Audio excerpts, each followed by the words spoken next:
নমস্কার বন্ধুরা, টুসিসা চ্যানেলে সবাইকে স্বাগত জানাই। আজ একটা পটল আর এঁচোড় দানার দুর্দান্ত স্বাদের রেসিপি আপনাদের সাথে শেয়ার করছি। এরকমভাবে যদি একবার এঁচোড় দানা দিয়ে পটলটা রান্না করে খান বন্ধুরা, তাহলে কিন্তু নিমিষেই সব ভাত খেয়ে ফেলবেন। ভাতের হাঁড়ি একেবারেই খালি হয়ে যাবে এই একটি মাত্র পদ দিয়ে। প্রত্যেকটা এঁচোড়ের দানাকে দেখুন আমি 4 পিস করে কেটে নিয়েছি। চেষ্টা করবেন একটু ছোট ছোট করে এঁচোড়ের দানাটা কাটার। পটলগুলোকেও প্রথমে একটু এরমভাবে চেঁচে নিতে হবে। আমি বটি দিয়ে কেটে নিচ্ছি, আপনারা চাইলে ছুরি দিয়ে বা বটি দিয়ে যেটা আপনাদের সুবিধা সেরমভাবে কেটে নেবেন। তবে খোসা ছাড়াবেন না, পটলের খোসাটাকে একটু চেঁচে নিয়ে পটলটা রান্না করলে কিন্তু এই রেসিপিটা খেতে খুব ভালো হবে। মাঝখান থেকে একটা কাট দিয়ে একদম ছোট ছোট করে পটলটাকে কেটে নেওয়ার চেষ্টা করবেন, তাহলে কিন্তু পটলটা খেতে খুব ভালো হবে। আমার চ্যানেলে যদি নতুন এসে থাকেন বন্ধুরা, আপনাদের কাছে অনুরোধ রইল আমার চ্যানেলটিকে সাবস্ক্রাইব করে আমার পাশে থাকার। পুরনো বন্ধুদের তো পাশে পেয়েছি, নতুন বন্ধুদের আমার পাশে থাকার অনুরোধ জানাই। পটল এঁচোড়ের দানাটাকে কেটে নিয়েছি, আর এঁচোড়ের দানাটাকে দেখুন 3 বা 4 বার একটু জল পাল্টে ভালো করে ধুয়ে নিতে হবে।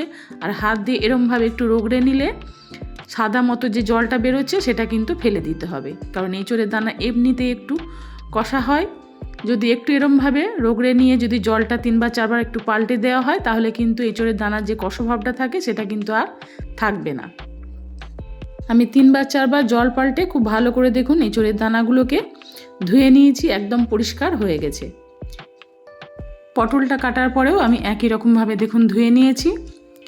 পটলের তো অনেক রকম রেসিপি খেয়েছেন বন্ধুরা, একবার এই রেসিপিটা বাড়িতে বানিয়ে খেয়ে দেখবেন, দুর্দান্ত স্বাদ হবে। কিভাবে বানিয়েছি চলুন দেখা যাক। গ্যাস ওভেনে একটা কড়াই বসিয়ে দিয়ে দিচ্ছি পরিমাণ মতো সর্ষের তেল। তেলের পরিমাণ কিন্তু এই রেসিপিতে খুব একটা বেশি লাগে না। প্রথমে কিন্তু তেলের পরিমাণটা একদম কম দিয়েছি, চা চামচে 2 থেকে 3 চামচ। ভালো করে হাই ফ্লেমে তেলটাকে একটু গরম করে নিতে হবে। অবশ্যই সর্ষের তেলে এই রেসিপিটা তৈরি করার চেষ্টা করবেন, তাহলে কিন্তু রেসিপির টেস্ট খুব ভালো হবে। ফোড়নে দিলাম 5 ফোড়ন।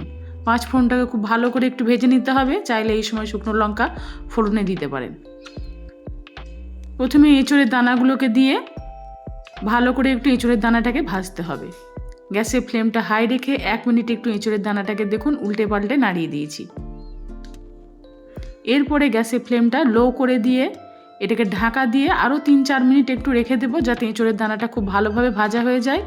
আর যেহেতু একটু ছোট ছোট করে কেটেছি, এঁচোড়ের দানাগুলো কিন্তু এরকমভাবে ভাজতে ভাজতে কিন্তু নরম হয়ে যাবে। 3-4 মিনিট পরে ঢাকনাটা খুলে দিয়েছি। এঁচোড়ের দানা কিন্তু খুব ভালোভাবে দেখুন ভাজা হয়ে গেছে। এরপরে ওই এঁচোড়ের দানাগুলোকে তুলব না, ওর মধ্যে কিন্তু কেটে রাখা পটলগুলোকে এবার ভেজে নেব। পটলটা দেওয়ার পরে গ্যাসের ফ্লেমটা এই সময় একটু হাই করে দিতে হবে। তারপর পটলটাকে হাই ফ্লেমেই 1-2 মিনিট একটু নাড়িয়ে ভাজতে হবে।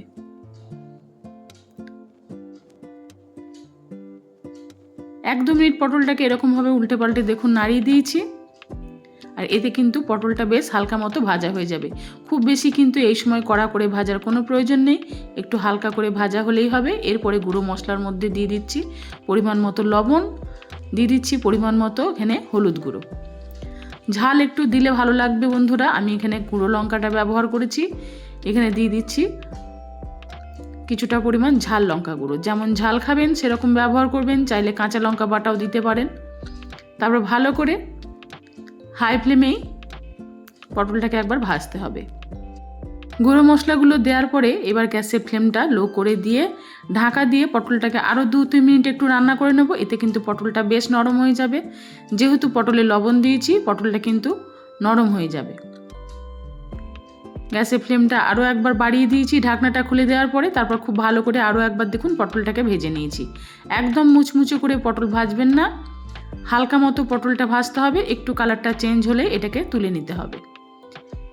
এরপরে এই রেসিপির জন্য যে মশলাটা রাখবে দেখুন, নিয়েছি 3 টুকরো আদা, খুব কম পরিমাণ আদা, মোটামুটি 1/2 ইঞ্চি মতো দিয়েছি। 2টো কাঁচা লঙ্কা একটু চিড়ে, আর 5 কোয়া রসুন। ভালো করে এটাকে একটু ভাজতে হবে। গ্যাসের ফ্লেমটা একদম লো করে দিয়ে এটাকে একটু ড্রাই রোস্ট করে নিচ্ছি। রসুন আদার কালারটা যখন একটু পোড়া পোড়া মতো হয়ে যাবে, তখন দিয়ে দিচ্ছি এর মধ্যে 1 টিস্পুন মতো গোটা জিরে। জিরেটা দেওয়ার পরে আরও একবার এটাকে একটু ভালো করে দেখুন নাড়িয়ে দিয়েছি। জিরেটা একটু ভেজে নেওয়ার পরে এরপরে দিয়ে দিচ্ছি 1.5 চা চামচ মতো পোস্ত। জিরেটা একটু ভাজার পরেই পোস্তটা ব্যবহার করবেন, কারণ পোস্ত ভাজতে কিন্তু বেশি সময় লাগে না। তারপরে আরও একবার এটাকে উল্টে পাল্টে একটু নাড়িয়ে দিয়েছি। সামান্য পরিমাণে একটু লবণ দিয়ে দিচ্ছি। এরপরে মশলাটাকে তুলে নিয়ে ঠান্ডা করে এটাকে জল ছাড়াই কিন্তু বাটতে হবে। চাইলে শিলে বেটে নিতে পারেন, চাইলে মিক্সিতে বেটে নিতে পারেন। কড়াইতে দিয়ে দিলাম আবার পরিমাণ মতো সর্ষের তেল। তেলটা গরম হয়ে গেছে, দিয়ে দিলাম একটা বড় সাইজের পেঁয়াজ কুচি। পেঁয়াজটাকে একটু লম্বা লম্বা করেই কাটতে হবে, তাহলে কিন্তু ভালো লাগবে। রেসিপিটা দেখতে সুন্দর লাগবে, খেতেও ভালো লাগবে। পেঁয়াজ কিন্তু এই রেসিপিতে খুব হালকা করে ভাজতে হবে, একদম কড়া করে ভাজবেন না। রেসিপি তৈরি হওয়ার পর যেন পেঁয়াজগুলো একটু আস্ত থাকে, তাহলে কিন্তু পেঁয়াজগুলো খেতে খুব ভালো লাগবে। হাই ফ্লেমে পেঁয়াজটাকে একবার উল্টে পাল্টে দেখুন নাড়িয়ে দিয়েছি, খুব হালকা মতো ভাজা হয়েছে। এরপরে দিয়ে দিলাম একটা কেটে রাখা টমেটো, মিডিয়াম সাইজের একটা টমেটো দিয়েছি। আমি যতটা পরিমাণ রেসিপি তৈরি করছি সেই অনুযায়ী কিন্তু এখানে মশলাগুলো ব্যবহার করছি। যদি রেসিপির পরিমাণ একটু বেড়ে থাকে তাহলে সেক্ষেত্রে কিন্তু পেঁয়াজ টমেটোর পরিমাণটা একটু বাড়িয়ে দেবেন। টমেটোটা একটু দেখুন নরম হয়ে গেছে। এই সময় কিন্তু পেঁয়াজ বা টমেটোতে লবণ ব্যবহার করব না, লবণ দিলে কিন্তু পেঁয়াজগুলো গলে যাবে। সেই জন্য লবণ ছাড়াই কিন্তু পেঁয়াজ টমেটোটা ভাজতে হবে।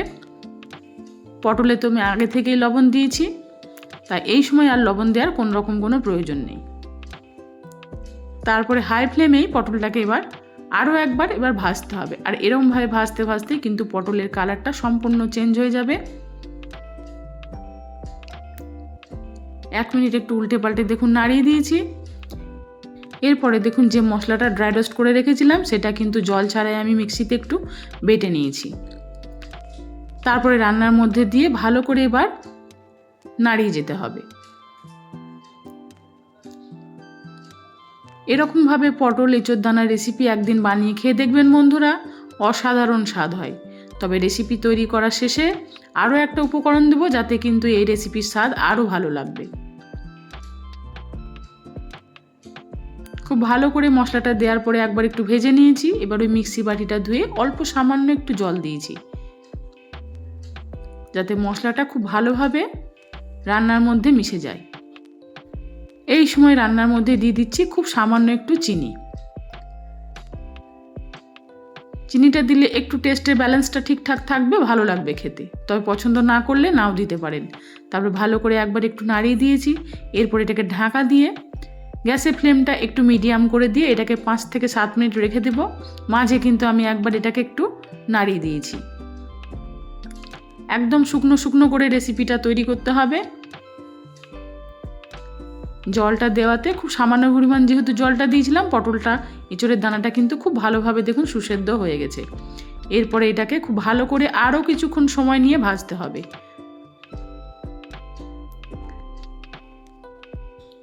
কড়াইয়ের চারিদিকে এরকমভাবে একটু ছড়িয়ে দিয়ে এটাকে রান্না করতে হবে, তাহলে সব দিকটা দেখবেন সমানভাবে ভাজা যাবে।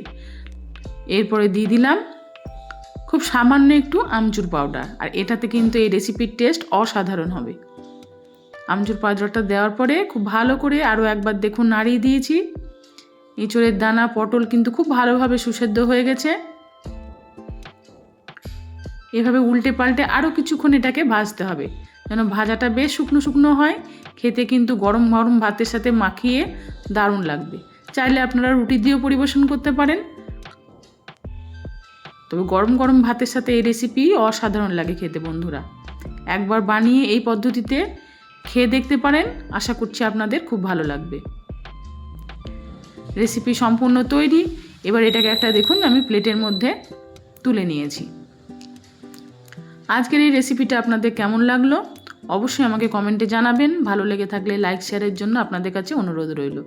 নিজেদের প্রিয়জন বন্ধুবান্ধবদের কাছে রেসিপিটি শেয়ার করে দিয়ে তাদের দেখার সুযোগ করে দিন। আজ আসি বন্ধুরা, ফিরে আসবো অন্যদিন অন্য কোনো নতুন পর্বে নতুন রেসিপির সাথে। সবাই ভালো থাকুন, নমস্কার।